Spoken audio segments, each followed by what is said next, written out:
હવે ચિત્રપદાની 1 થી 3 આપણા સંસ્કૃતમાં આપેલી છે. આપણે અહીંયા એનો વ્યાકરણના જે શબ્દો છે એનો આપણે પહેલા તો બોર્ડમાં લખેલું છે.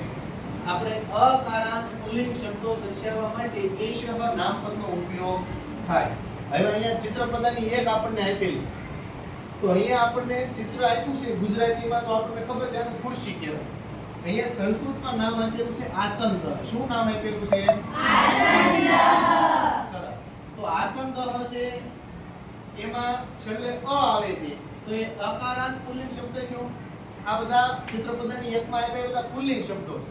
તો એને દર્શાવવા માટે આપણે એશઃ એટલે નજીકની વસ્તુ પુલ્લિંગ શબ્દમાં દર્શાવે એને આ કહેવાય એશઃ. તો એશઃ બાલકઃ અસ્તિ. આ બાળક છે. એવી રીતે અહીંયા આસંદઃ છે એનું આપણે લઈએ તો એશઃ આસંદઃ અસ્તિ એટલે શું થયું ગુજરાતી? આ ખુરશી છે. સરસ. ત્યાર પછી આગળ સ્યુતઃ આપ્યું છે. સ્યુતઃ એટલે ગુજરાતી થાય દફતર. તો એનું વાક્ય કોણ બનાવશે? બોલો. આ દફતર છે. એનું સંસ્કૃતમાં બોલવાનું છે સ્યુતઃ. એશઃ સ્યુતઃ અસ્તિ. સરસ.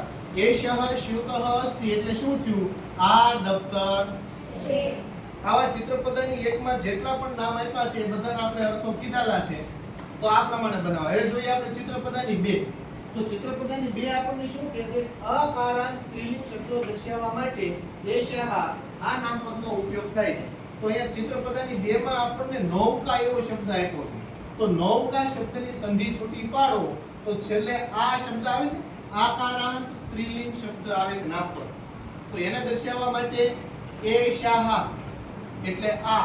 તો અહીંયા શું વાક્ય રચના થશે? એશઃ નૌકા અસ્તિ. એનું ગુજરાતી શું થાય? આ હોડી છે. ખૂબ સરસ. ત્યાર પછી આગળ સમાર્જની આપ્યું છે. તો સમાર્જની એટલે શું થાય ગુજરાતી? સાવરણી. સરસ. તો એનું વાક્ય કોણ બનાવશે?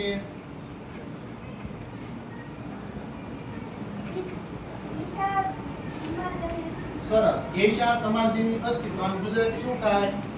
આ સાવરણી છે. ખૂબ સરસ. ત્યાર પછી આપણે જોયું આગળ સંસ્કૃતમાં આપણને ચિત્રપદાની 3 આપી છે. તો એના જે કાંઈ શબ્દો છે ચિત્રપદાનીના પાછળ ખોડો મ લાગે છે યુક્તમ વગેરે. તો એમાં અકારાંત નપુંસકલિંગ શબ્દો દર્શાવવા માટે એતત એટલે કે નજીકની વસ્તુ છે એટલે આ વપરાશે. તો ઉદાહરણ આપણે લીધું કે એતત ફેનકમ અસ્તિ. આ સાબુ છે. તો અહીંયા યુત્કમ આપ્યું છે. યુત્કમ એટલે શું થાય? શર્ટ થાય. જેને ગુજરાતીમાં આપણે ખમીસ કહીએ.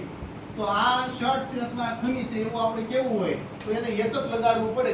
એતત યુત્કમ અસ્તિ એનું ગુજરાતી શું થાય? આ શર્ટ છે. હવે બીજું આપણને એક છે ઉપનેત્રમ. તો આનું વાક્ય કોણ બનાવશે? આ ઉપનેત્રમ. સંસ્કૃતમાં બોલવાનું છે.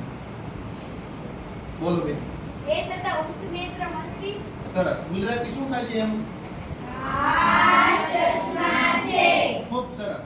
તો આવી રીતે તમે જ્યારે લેખન કરો તો પરીક્ષામાં પણ આ વાક્ય રચના પૂછાય છે. તો આ પ્રમાણે તમારે તૈયાર કરવાનું છે.